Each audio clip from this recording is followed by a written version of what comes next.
In the shadows where the veil thins, truth whispers, unseen forces stir, and the unknown calls your name. Here, in the depths of the metaphysical, the darkness is not to be feared, it is to be understood.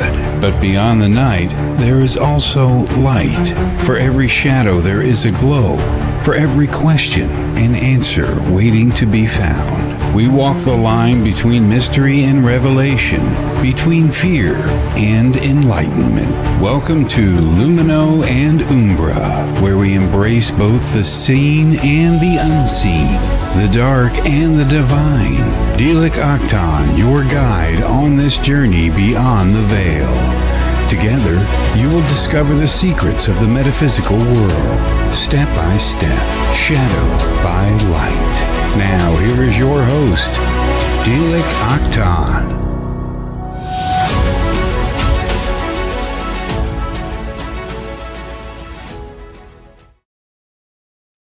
Welcome, truth seekers and curious souls, to Lumino and Umbra, your weekly dive into the mysteries that shape our existence. I'm your host, Dilek Aktan, and today we are embarking on a profound journey into a concept that echoes across millennia, vibrates through every action, ultimately defines our destiny.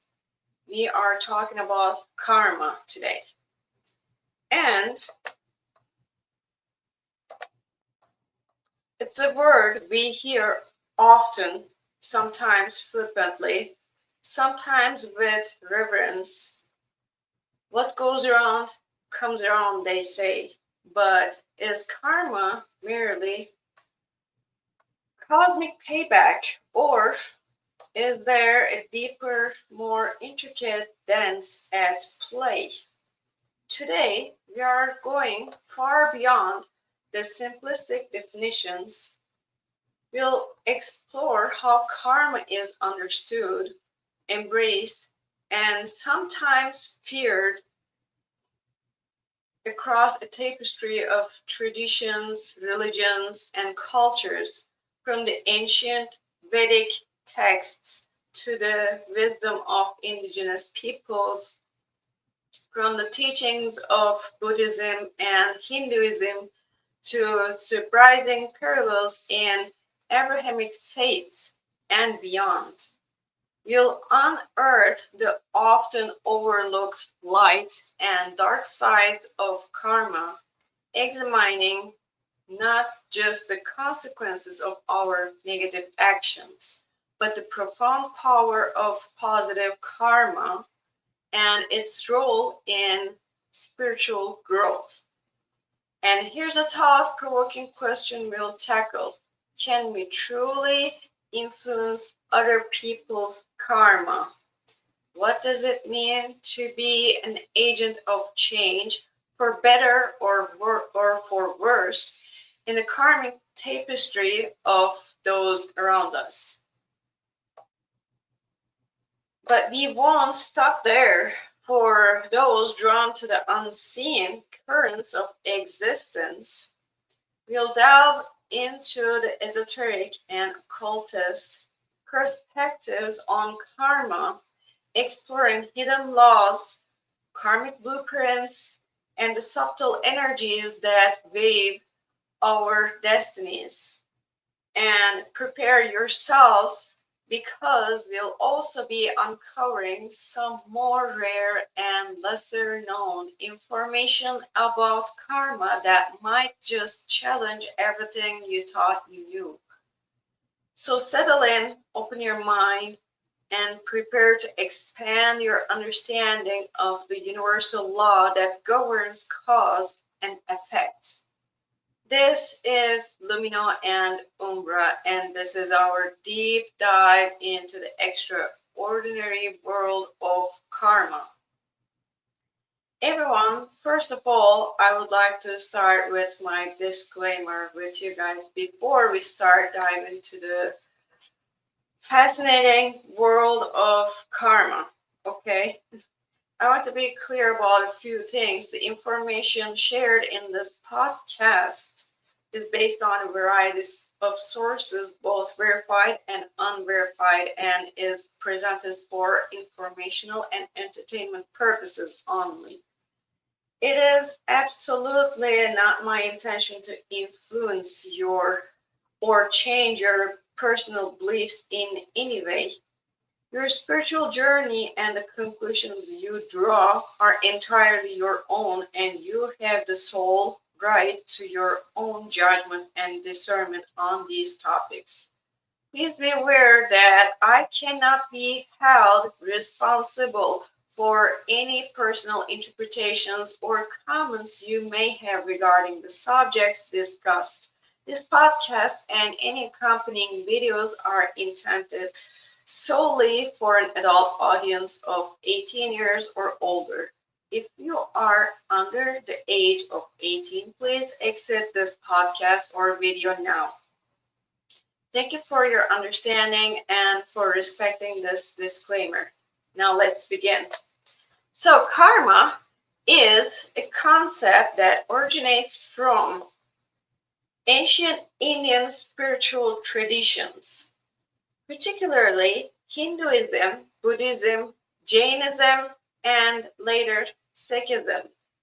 And it has since found its way into modern spiritual, philosophical, and even popular discourse.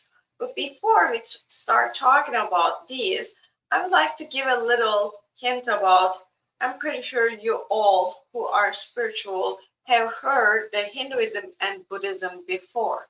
But if you have no idea about Jainism and Sikhism, we will talk about them as well. So now I will actually write it down in here that what we are talking about, which I am only giving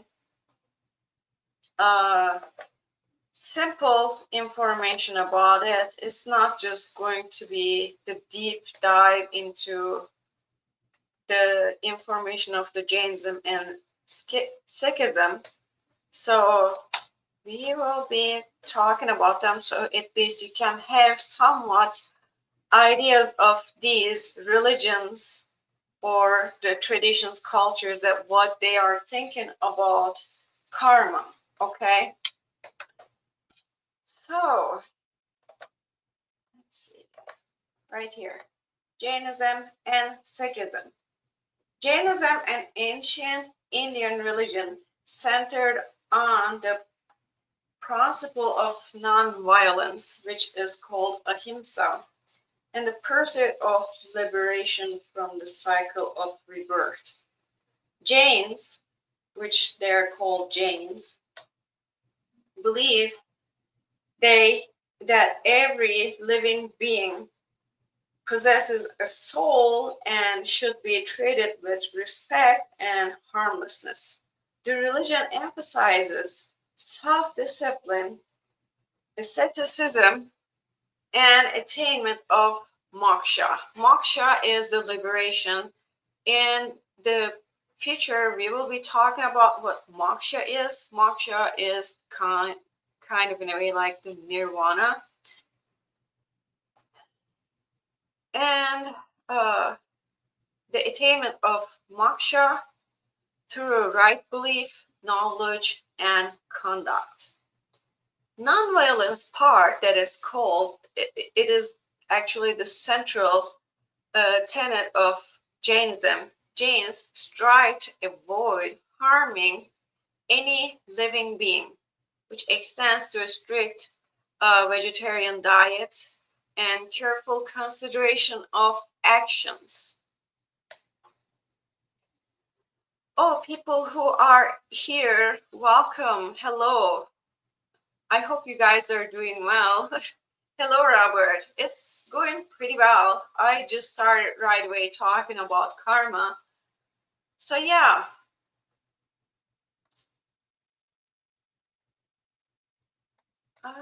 Let's see.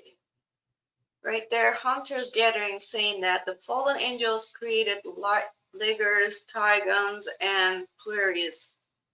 they are still here. Magna Carta is fraud. I agree. I know that. So, according to Jainism, the non-violence is actually really important, as we are talking about. Like, some of them are actually going to the strict vegetarian diet and careful consideration of actions that could cause harm. These people are so into this. And according to them, karma and rebirth, Jains believe in karma, actually, where actions determine future lives and reincarnation, the cycle of birth, death, and rebirth. I guess I had the, let me see, right here. Jainism, yes. And actually you can see swastika-like symbol for them as well. And that is explaining everything. And this is also explaining how they are perceiving the karma in their belief system as well.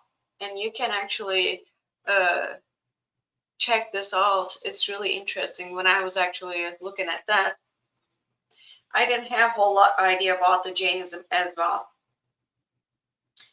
Robert, actually today it didn't rain today. Maybe tonight. I am not really sure, but we will see. Did it rain over there today? And the liberation moksha that we will talk about is the ultimate goal in Jainism is to achieve moksha, which is the nirvana in Hinduism or the Buddhism that you will see.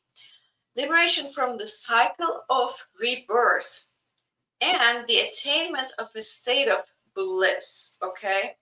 And Sikhism, religion, is a religion, and its philosophy also the religion founded in the Punjab region in the Indian subcontinent in the late 15th century by Guru Nanak, around like between 1469 and the 1539, and subsequently led by a succession of 9 other gurus, but all 10 human gurus, which this is the interesting part of it, I guess, because I tried to see if they have non-human gurus as well, but I think according to the belief system, for the higher spirits may call like that as well.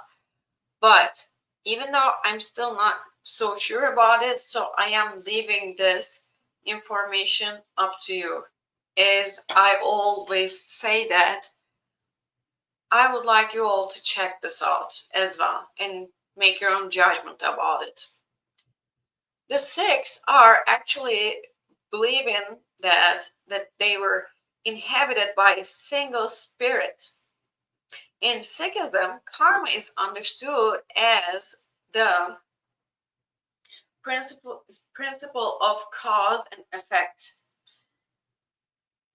where actions in this life influence future lives and experiences, just like the Jainism. Sikhs believe that good deeds lead to positive consequences, while negative actions result in negative consequences. However, unlike some other interpretations of karma, Sikhism emphasizes that God's grace can mitigate or even negate the effects of karma. I would like to say hello to everyone that they are right here right now, and thank you so much for being in here. I'm so thankful and appreciate it. I hope you guys are doing well.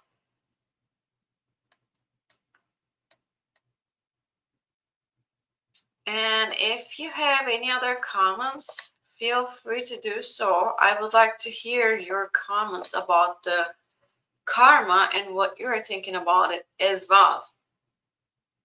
It's important to me. That means a lot.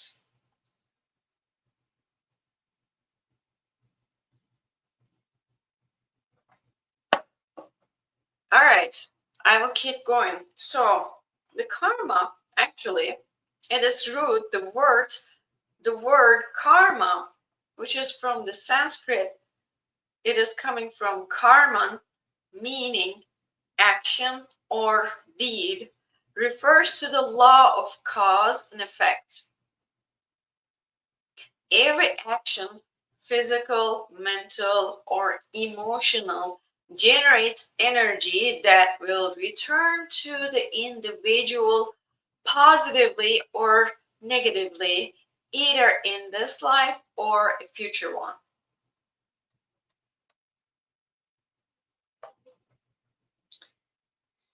So there are a few things about the karma. Actually, eventually I will be talking about the 12 laws of karma as well, but not today.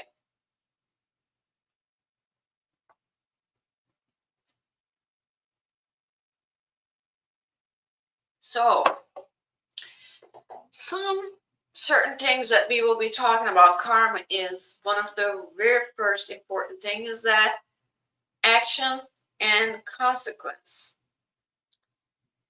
Whatever you do, good or bad, creates an energetic imprint that influences your future experiences. Another thing is that intention matters. That's the second part. Intention really matters. In many traditions, it's not just what you do, but why you do it. Motive carries weight, and which you will see eventually when I'm talking about the Hinduism, Buddhism, and according to the other religions, especially according to the Abrahamic religions, we will see the part of the karma actually, how especially this is like intention matters, how it is affecting, how it is really actively playing a role in it.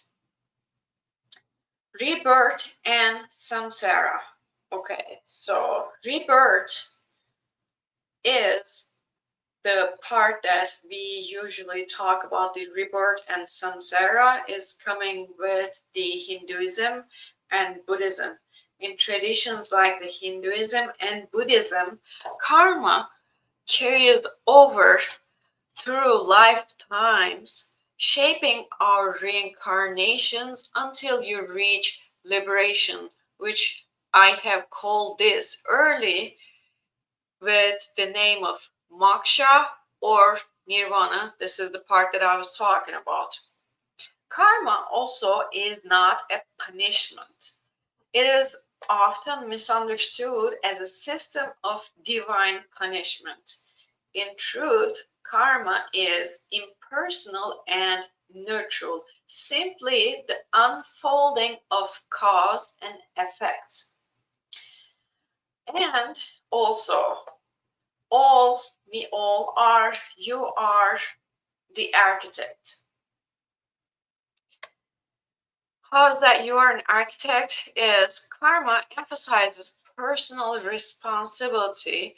Your current life is influenced by past actions, and your future is shaped by your current choices. Now, until this part, if you guys have any questions that you would like to ask or make comments, I'm here to see all your comments and questions about it, and definitely let me know what you are thinking, because it's actually something really important.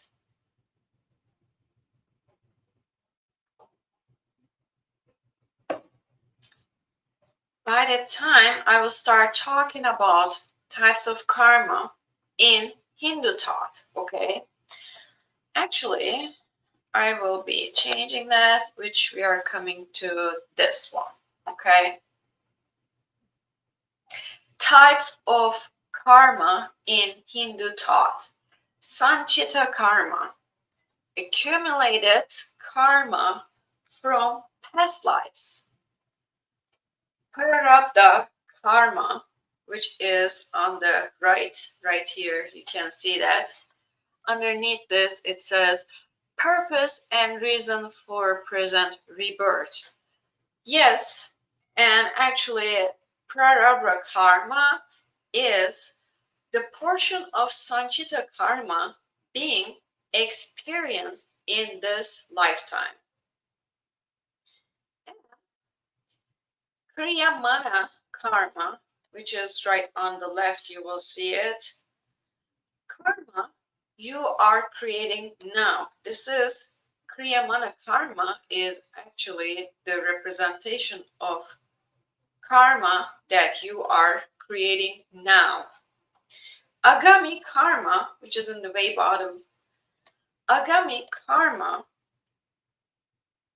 future karma created by current intentions and actions. Hinduism is taking a karma as cosmic law and soul evolution. And let's start actually talking about the Hinduism.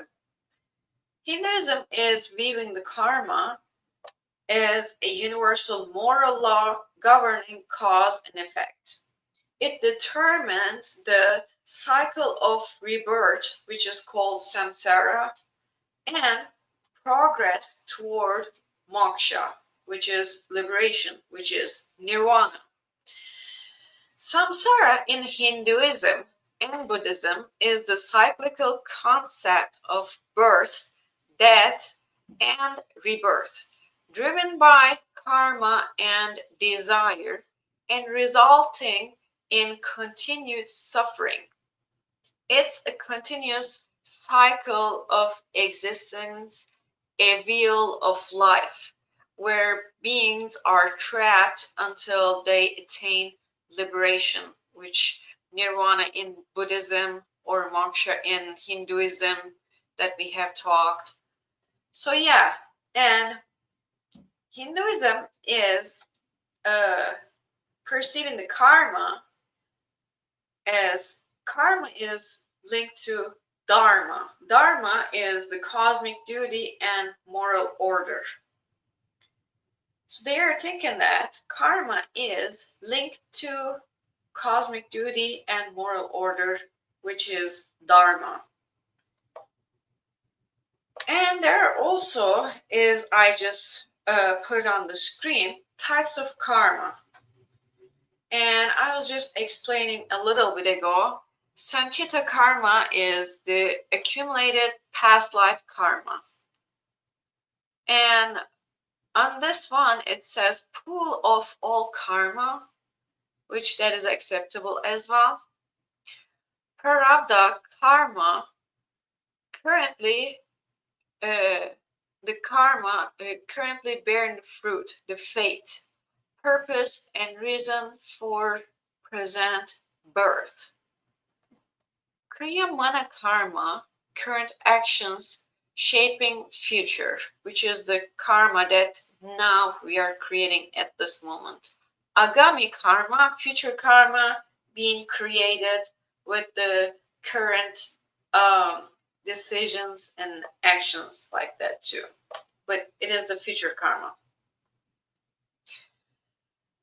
It's really interesting. If you guys have any comments and questions, definitely feel free to ask about it.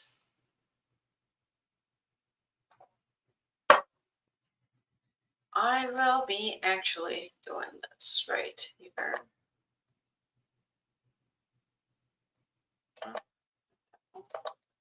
I did something wrong.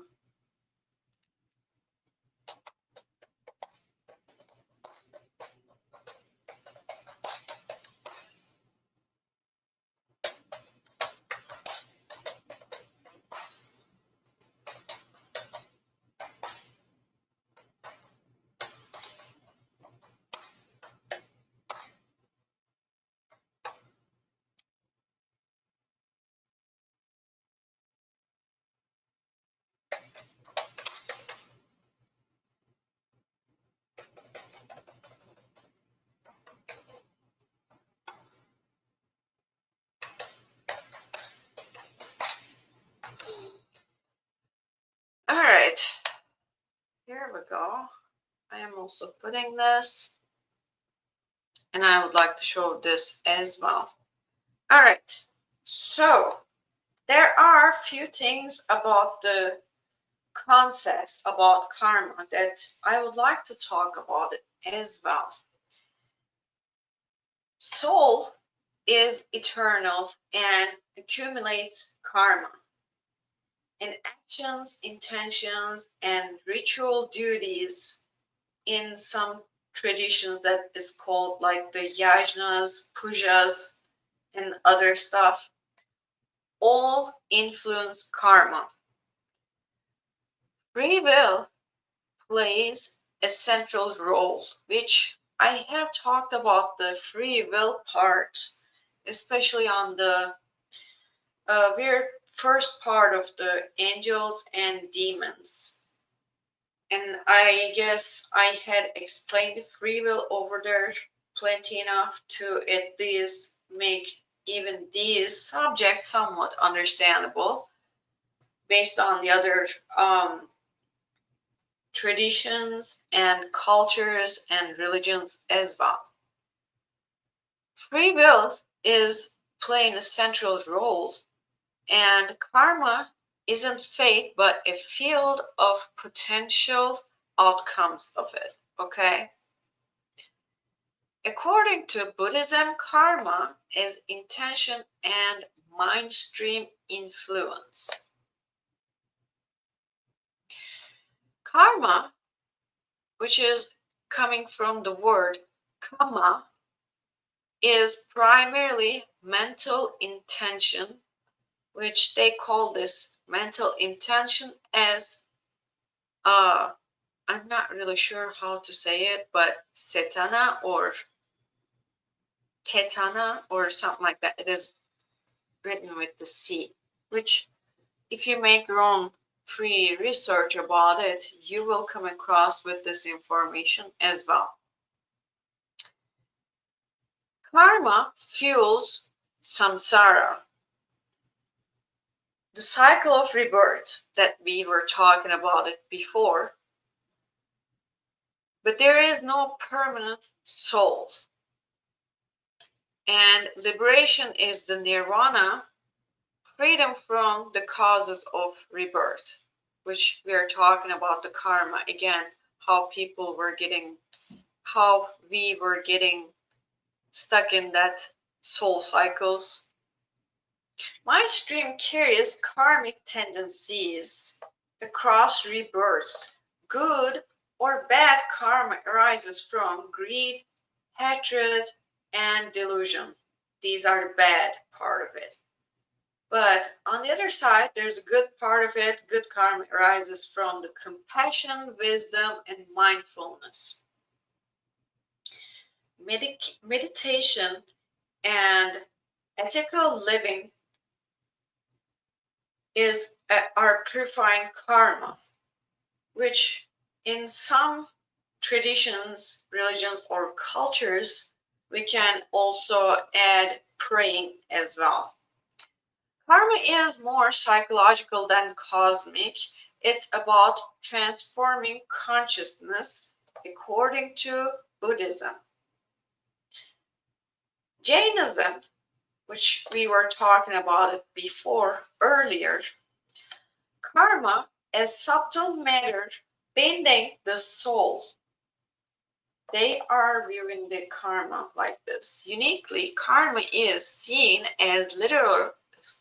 Sorry, I couldn't speak. Uniquely, karma is seen as literal, fine material particles that stick to the soul, which is called jiva, due to the passions and actions.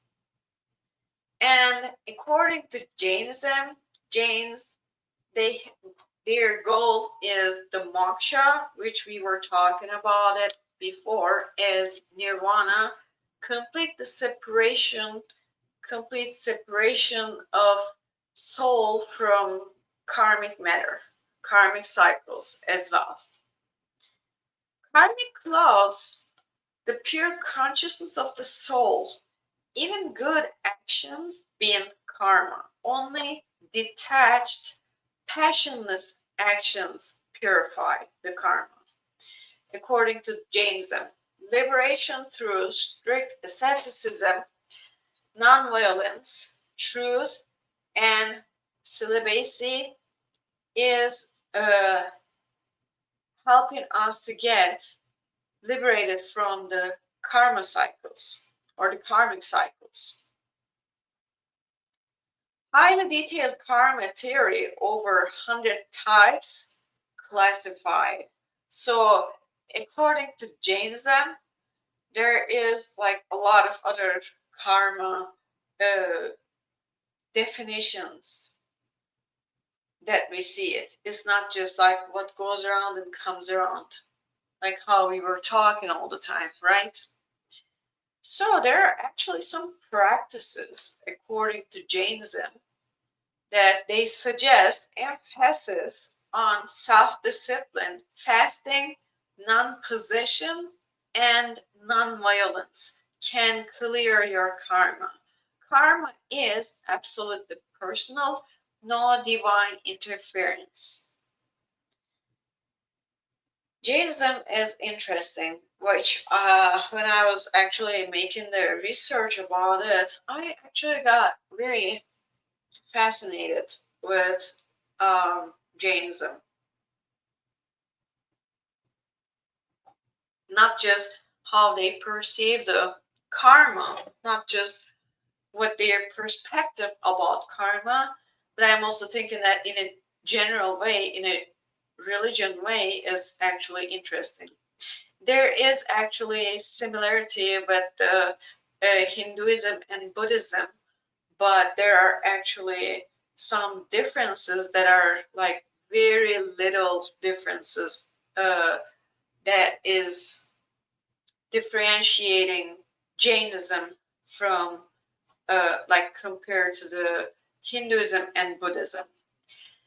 Let's talk about the Sikhism. Sikhism is actually let's put this one on so you guys can see that too. Sikhism is having a perspective about karma, is that karma in the light of divine grace. So karma exists, but divine grace, which they call nadar, surpasses karma.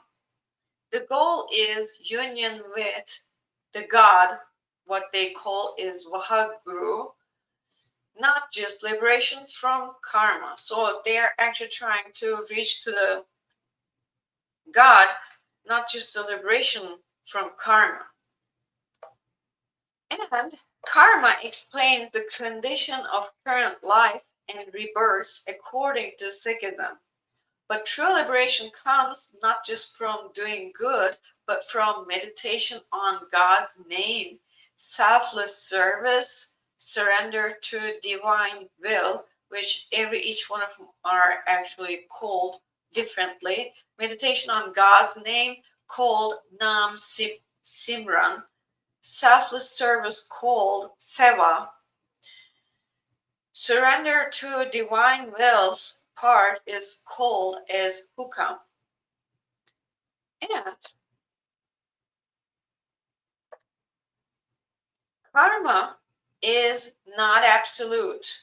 It can be transcended through devotion and love. There is no caste, ritual purity, or ascetic requirement, unlike others. This is another difference of the Sikhism. And now, actually, I can, just a minute, I can show you guys something in here. Let me see that. Yes. So according to this, chart, you can see how actually they are perceiving karma, okay? And based on the Hinduism, the nature of soul is eternal Atman, which is the eternal soul. And their karma mechanism is based on moral law, but it is linked to dharma, which earlier we were talking about that. And their liberation path is moksha via yoga, dharma, or bhakti. Moksha is also the nirvana according to Buddhism. And also the moksha is the same thing in Jainism as well. And role of divine in Hinduism is based on Brahman, divine guides.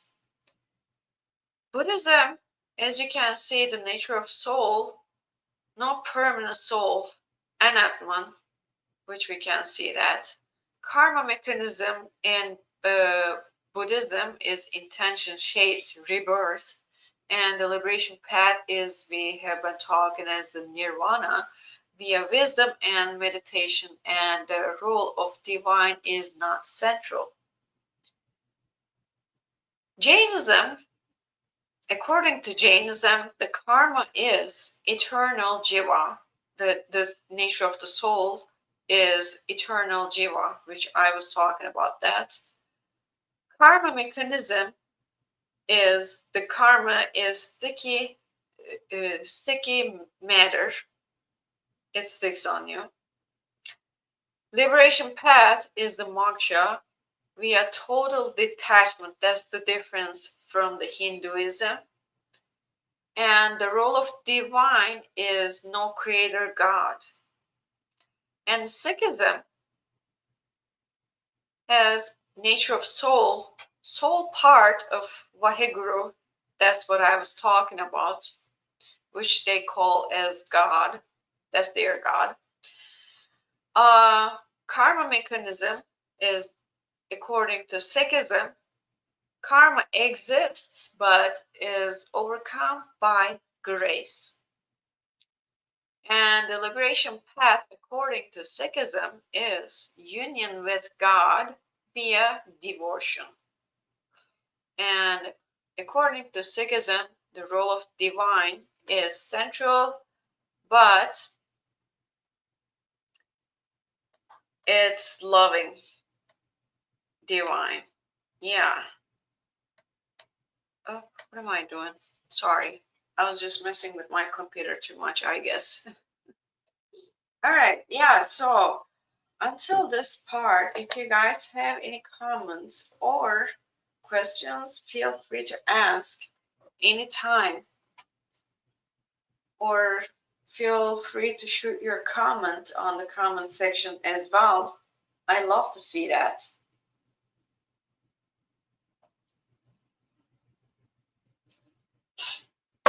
And also, according to, I forgot this part, according to Sikhism, karma is not absolute. It can be transcended through devotion and love. There is no caste, ritual purity, or ascetic requirement unlike others. That's what I have said. But now, let's talk about the Abrahamic religions. What are other Abrahamic religions and traditions? Perspective about karma. The Abrahamic religions, Judaism, Christianity, and Islam, do not use the word karma, but Robert, karma is not bad. Karma is not bad. That's the reason why I am talking about it in here. Karma is not bad. Karma is something, actually, is some sort of lesson, which the whole research that I have done about it is definitely showing the whole thing as like, this is just soul lesson, that's all. and it is nothing bad about the karma. But that's okay. You don't have to believe it, of course. Don't take it as something too bad, because it's not really too bad.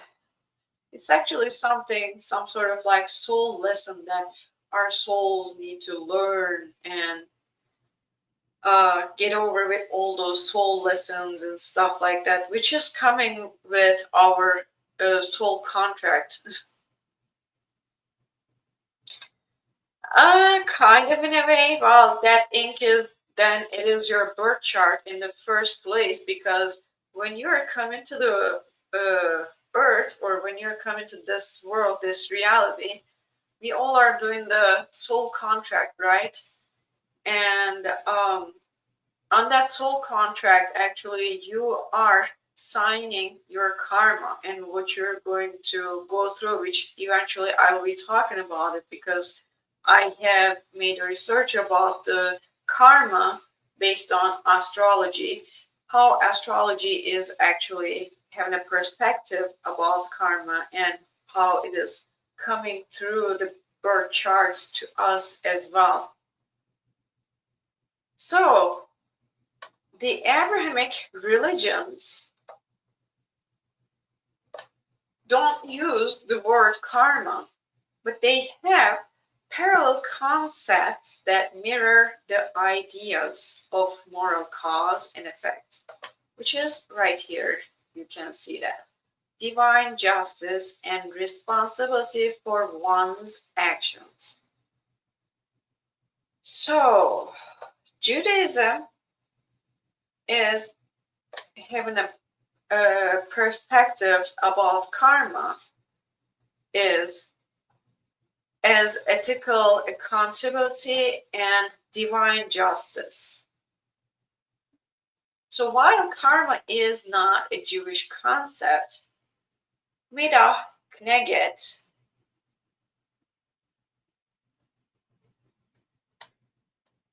number part, I will come to that one too, Robert. Don't worry about it, because actually I will be talking based on the numerological part about the karma eventually as well, but I don't know if I can able to talk about it today, because I may not have enough time.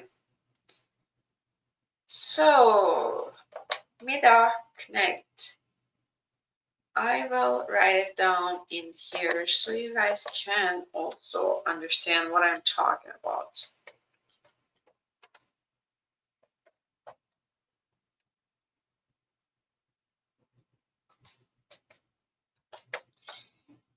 Midah Kneget Midah. This means measure for measure. This is how Judaism is having a perspective about karma. Okay, measure for measure. The principle reflects divine justice. People are repaid in kind for their deeds, good or bad. And the beliefs in Judaism about karma, God is just, merciful, and personal. People are given free will and are responsible for their intentions and actions. Actions have spiritual and communal consequences, and repentance, charity, and commandments help to rectify wrongs, according to Judaism. And also, they have actually some sort of like karma like echo. And as we were just talking about, the measure Midah Kneget Midah. Yes, that's what I was trying to find. And it is actually coming with this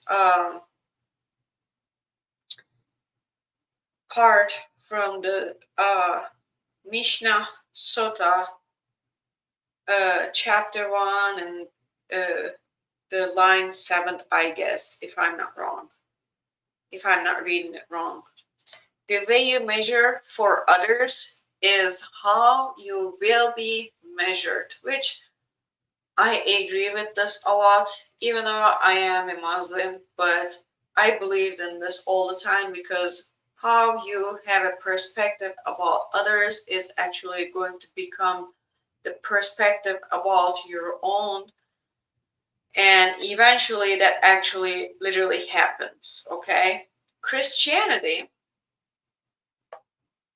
is having a perspective about karma is divine judgment, grace, and reaping what you sow. And Christianity is emphasizing personal responsibility, divine justice, and grace. Actions have consequences, but ultimate salvation is through faith and divine mercy, not just deeds. And there's actually the verses, it is coming up that I have found a couple of them. The two key verses that are saying it. One of them is from the Galatians chapter 6, verses 7. Whatever one sows, that will he also reap. So this is something. And another one is coming from the Matthew chapter 7, verses 1 and 2. Judge not, lest you be judged. It's something similar to the Judaism in a way, something similar. And the difference is actually from karma, like how actually Hinduism, Buddhism, Jainism, and Sikhism were having a perspective about karma. The differences from karma in Christianity is that karma is impersonal and automatic. Christian judgment is administered by a conscious God. Forgiveness and redemption through Christ can override past wrongs. There is no fixed karmic debt. Heaven and hell are final states, no cycles of rebirth, which this part is actually similar with also Islam as well. Now we are coming to that part. According to Islam, the Islam is having a perspective about karma is that deeds, divine mercy, and the day of judgment. It's everything all based on these. So according to Islam, every deed is recorded by angels, which they are called Kiraman Katibin. I can actually write it down in here so you guys can understand what I'm talking about.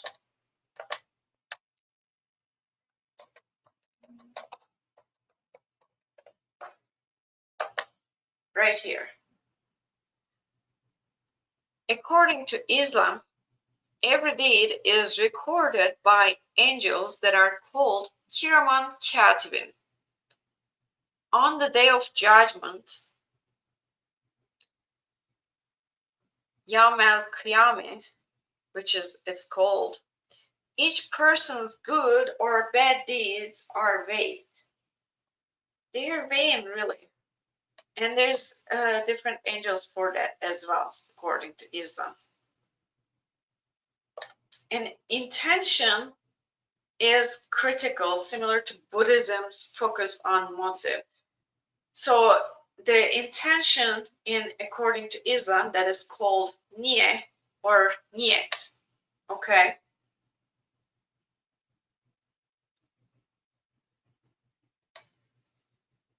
Yes, I am going to be, yes. So the Hunter's Gathering is saying something in here. Using occult ritual to destiny swap is not karma. So I will be coming to the occultic part of it as well.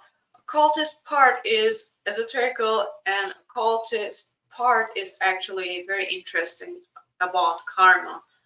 And when I was actually making this research about it, which I knew some things, but specifically making a research and putting everything all together for a podcast is totally different, of course. And that's the reason why when I was doing this research, I really try to be very objective about everything instead of being subjective. Okay, I don't want to put my own perspective about it too much, but at the same time, when I'm talking about the subjects, sometimes I actually point it out as my own opinion as well. So yes, we are going to come up to that point, Hunters Gathering. Thank you so much for your comment. Yes, I agree with that, but there is actually some things about it that I will be talking, but I don't know if I will have enough time to talk about that today. So we will see on that, okay? So there are some Quranic verses are coming, which is in the Quran, uh, chapter 99, verses 7 and 8 says, whoever does an atom's weight of good will see it, and whoever does an atom's weight of evil will see it. So it is actually saying that kind of in a way, you get what you do. It's like a boomerang in a way. It's a lot of the way, like there are similarities, but also there are differences about the karma that all the cultures and the religions or the traditions are having a perspective like different or little differences about the karma. It's very interesting, but it's also fascinating. I love it. Also, according to Islam, emphasis on tawbah, which is the repentance, and patience, and taqwa, which is called God consciousness, is something that can help you to clear your karma. Not the karma, but it's some sort of like practices. Like I was talking about it in the Jainism or the Sikhism and stuff like that as well earlier. And Islam recognizes moral cause and effect, but ultimate judgment and reward are subject to Allah's will and mercy, which is God's will and mercy. Okay, so as we can see that on this chart, right? Let me see that just a second. All right, now I can see better. So according to Judaism, the chart that I made in here, we can see it better. Moral cause and effect is they have a measure for measure it goes. And Christianity is perceiving the moral cause and effect that they all are accepting it, but Christianity is saying that reap what you sow, or Islam says deeds wait on judgment day. So there are a little differences like that. Judaism, according to Judaism, role of intention is important. Christianity, according to Christianity, it is important. According to Islam, it is the central part of it, and it's called niyat or niyyah, which that is true. It is still kind of in a way important part of it. It is important, but it is actually the central part of it according to Islam. That's right. And free will, according to Judaism, Christianity, and Islam, yes, they all are actually including the free will into karma, because some people can actually choose not to do something or choose to do it. That's a choice. And that choice matters. That's what it is. And forgiveness, according to Judaism, Christianity, and Islam, is totally different. So, according to Judaism, is the via repentance. It's called teshuvah.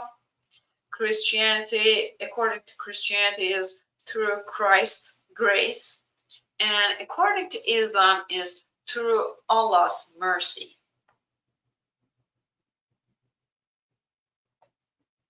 Divine judgment, they all have the divine judgment, as you can see.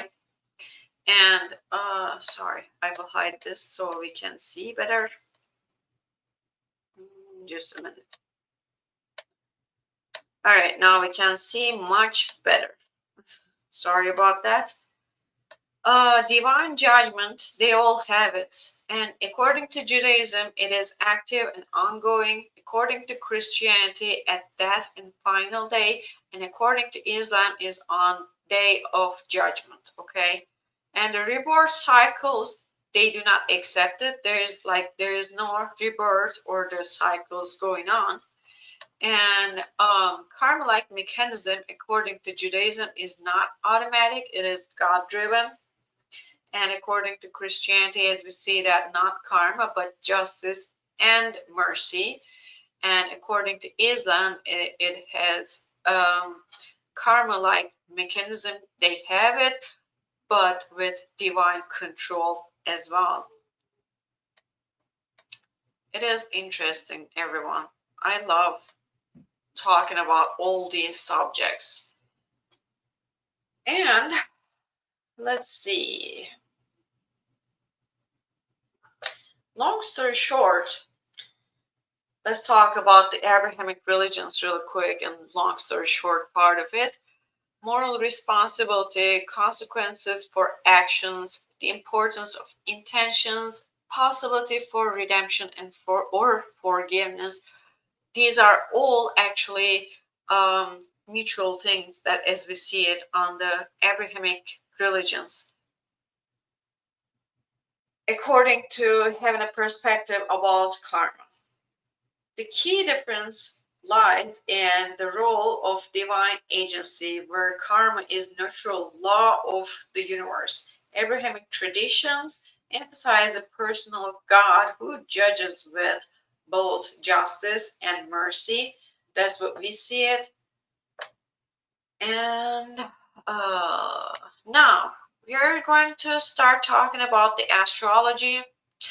And this is the last part of it that today I will be talking about it, because today I don't want to keep going too long, just like I used to do it every time. So today I will be just finishing it after I talking about the astrology according to karma, according to astrology, sorry. So what is karma according to astrology? In astrology, karma is not just a philosophical idea. It becomes a map encoded in your birth chart, revealing the energetic imprints of your past actions, soul lessons, and future potentials. Astrological karma is the fusion of celestial mechanics with spiritual causality. And they're actually having a perspective about karma in astrology. Karma in astrology is the soul's cosmic blueprint. Your birth chart is the soul's contract with the universe, marked by karmas you have earned and the destiny you're meant to shape. So I am into the astrology a lot, and I do a lot of researches. This is totally up to your judgment, totally up to your judgment. Like, you can judge it either way, you can think whatever, and I have respect to it. But we all are coming with some sort of karma, either good or bad. And it is also depending on our past lives and what we have gone through as well. And there are actually certain things about the certain ideas in karmic astrology. The natal chart, which is the birth chart, as a karmic map, and also the North Node, South Node karmic axes. Saturn, which is another important part, and 12th house. Okay, so we will talk about all these now. The natal chart as a karmic map, which I agree with this as well, because if you make a little bit of research about the how to read your own karmic birth chart, or how to read your birth chart, you will see some things are actually karmic and coming from the past lives like that. It is popping up like that as well, and you can see that. Your time, date, and birth of place produce a chart showing the positions of planets and houses, as we know that this is the birth chart. These placements are set to reflect your past life experiences, karmic debts, and soul contracts, which is true, which we can actually have all these informations through a birth chart reading as well. I have done it to mine once, and it was long ago. I mean, very long ago. First of all, the date of birth of mine, which is the 19th, the 19th day of my birth month. And the 19 is a karma, actually, which numerological part that I will be talking about it eventually next week. And this numerological part is actually so important in the birth charts as well. It is definitely reflecting everything that what you're going through. It is coming with everything like that. And your ascendant sign is the key actually about your past life, because your ascendant sign is the sign that you were having in your past life right before this lifetime. That was your sun sign, and that was your birth, that was your sun sign. But now it is popping up in this lifetime as your ascendant sign. Okay, and when I actually have done somewhat reading on my birth chart, it was very interesting. It was very mind-blowing ideas and the informations that I have learned about my own self and about my own life. And actually, a lot of the things had made so much sense.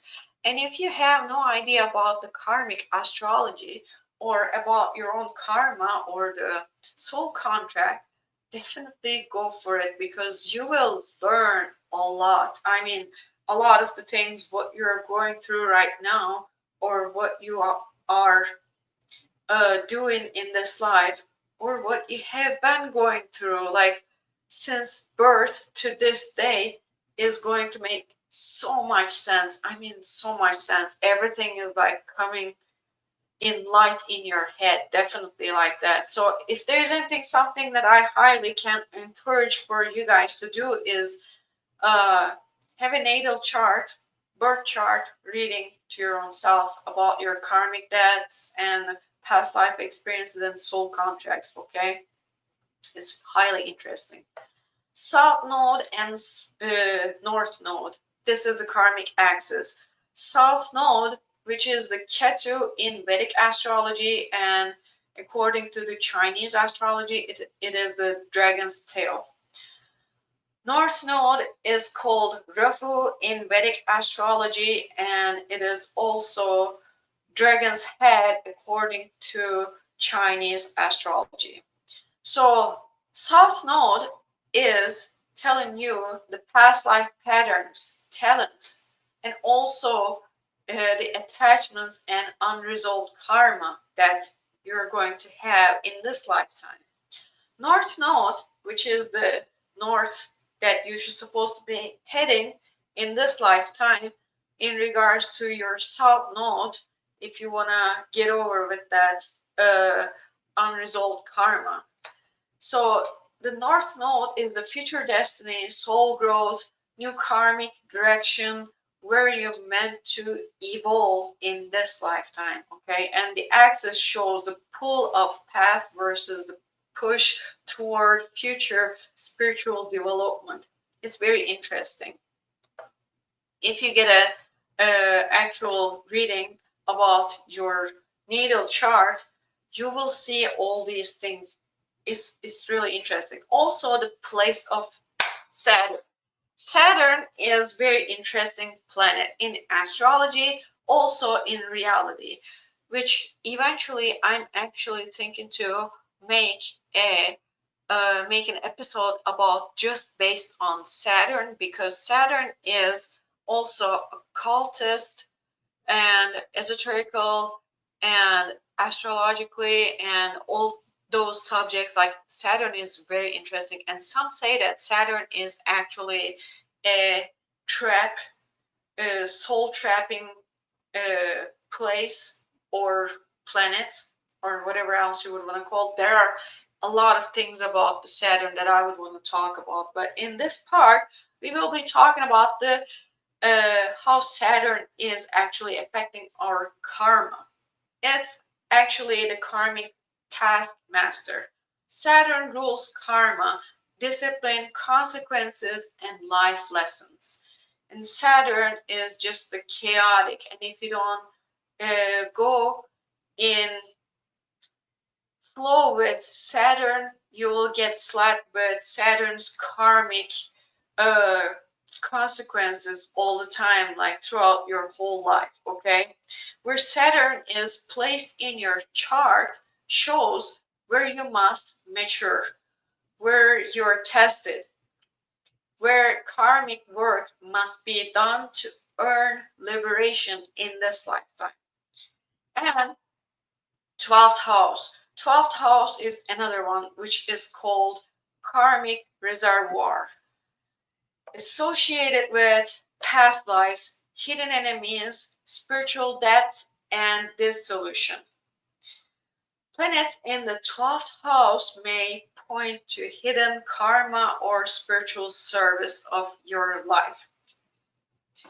Also, we are going to be talking about the Pluto and Scorpio energy, which mine is very interesting. Pluto is in retrograde on my Scorpio placement in my birth chart. Perfect. I'm having the karma in every sort of way, like for real. It's not fun. I'm laughing about it, but it is not fun, that's for sure. While you are having a Pluto in retrograde, especially in where the Scorpio placement in my birth chart is not fun at all. Not at all. I'm not okay with it, but I will say this, like, it is the karmic death and rebirth. So Pluto is actually the planet of transformation and often represents also the deep soul evolution as well, like from all the karmic trials. And its aspects show areas of destruction, rebirth, and purging karmic baggage. I mean, yeah, thank you. This is literally what I'm going through. I'm not kidding you guys. Like, I know what I know about my own birth chart. And when you know about your own birth chart is totally different sense. Like, everything is going to make so much sense in your life. You will see what I'm talking about.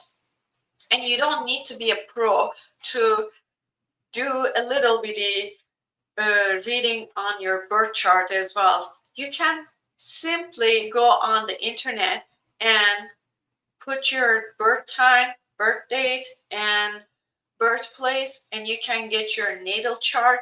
And according to that natal chart, keep that information in your hand or print it out or do whatever. After that, you're just going to put everything, like what is the placement of this planet in this house, what does it mean, everything comes out. You don't have to be pro about it, but if you want to get a professional reading about it, I highly encourage you guys, definitely go for it. It's so interesting. All right, karmic astrology in Vedic tradition according to Vedic astrology. They have this, which I don't know a whole lot about the Vedic astrology, I will be honest. I can tell you a whole lot about the information based on the tropical astrology, about the planets and everything like that. But based on the Vedic astrology, which is very interesting, and it is a little bit complicated to me, so that's why I cannot figure it out all the time like that. And Dasha system they have, and this Dasha system is actually revealing karmic timing when past karma matures into present life events. And that's what I have found when I was doing this research. And based on the Vedic astrology, there is also, it's called Navamsa chart, which is called D9,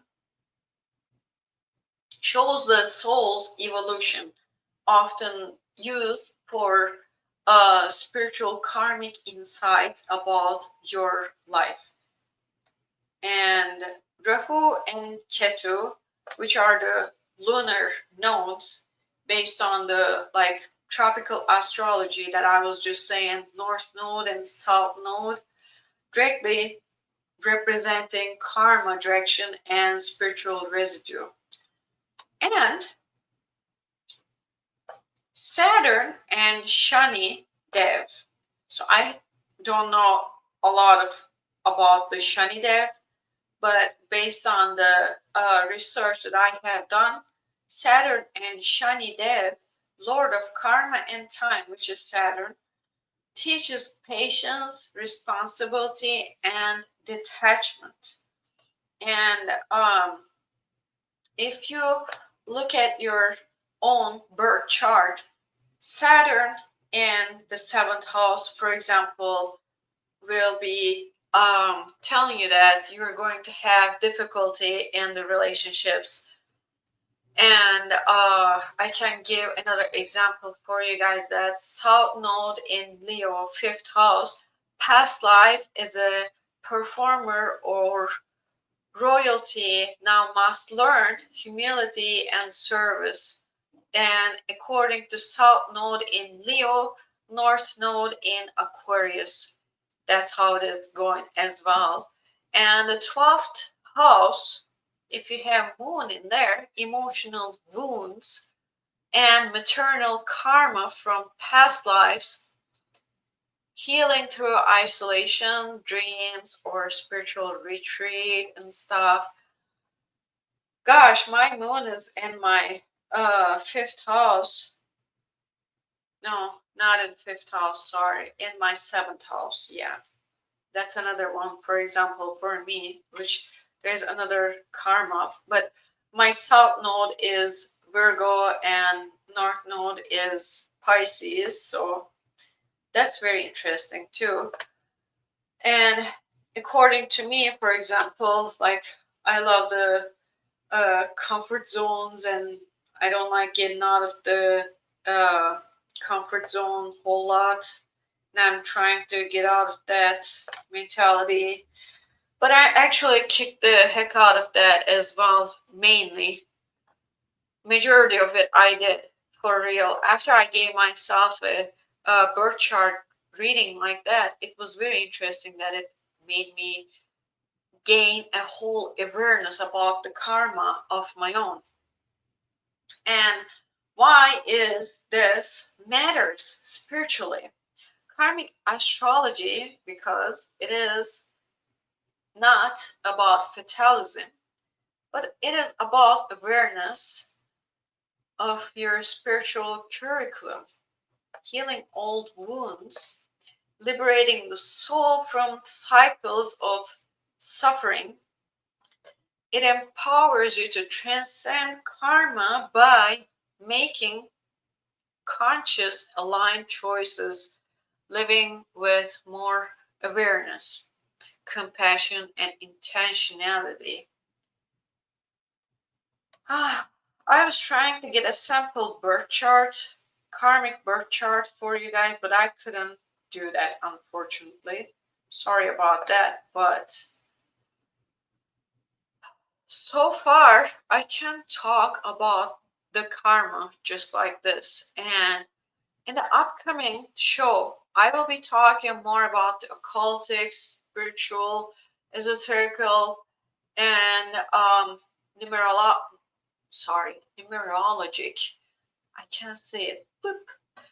Numerologic, and based on all these things that I will be talking about it next week. If you are interested in, I would like to see you guys all on my show that I will be talking the rest of the karma researches that I have done. It is actually a pretty interesting part that I highly suggest you guys to be here. And on the 16th, I believe, let me check that calendar as well again. Yes, on the 16th, I will be doing my free live readings, which I will put that on.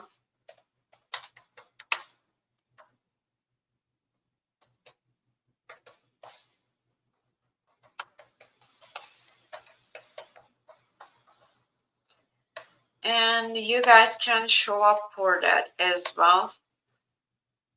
And I am hoping to finish the karma subject next week. Hopefully I can. We will see about that. So is there any of you guys having any question or comments about the karma that I have talked? Do you guys have any other suggestions on that? The next subject for the next month, I guess I'm going to do it Saturn, which is very interesting.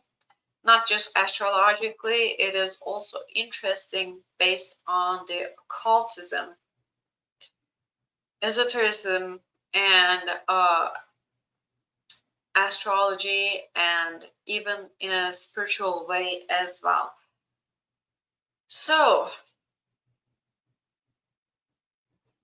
I will give a couple more minutes, and at that time I will be having my little bitty break time in here. And then if you guys don't have any suggestions, comments, or questions, I would like to finish the show as well.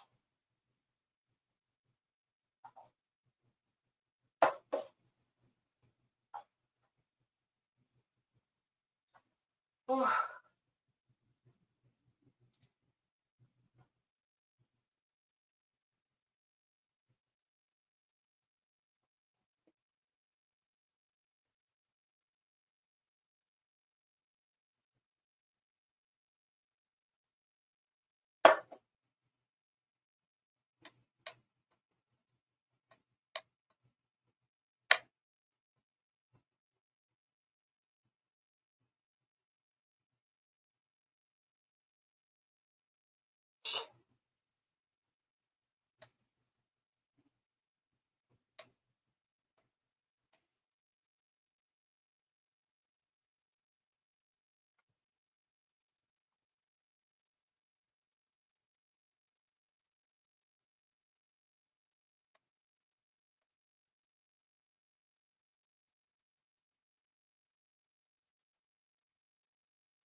All right, I guess nobody is have any questions or any other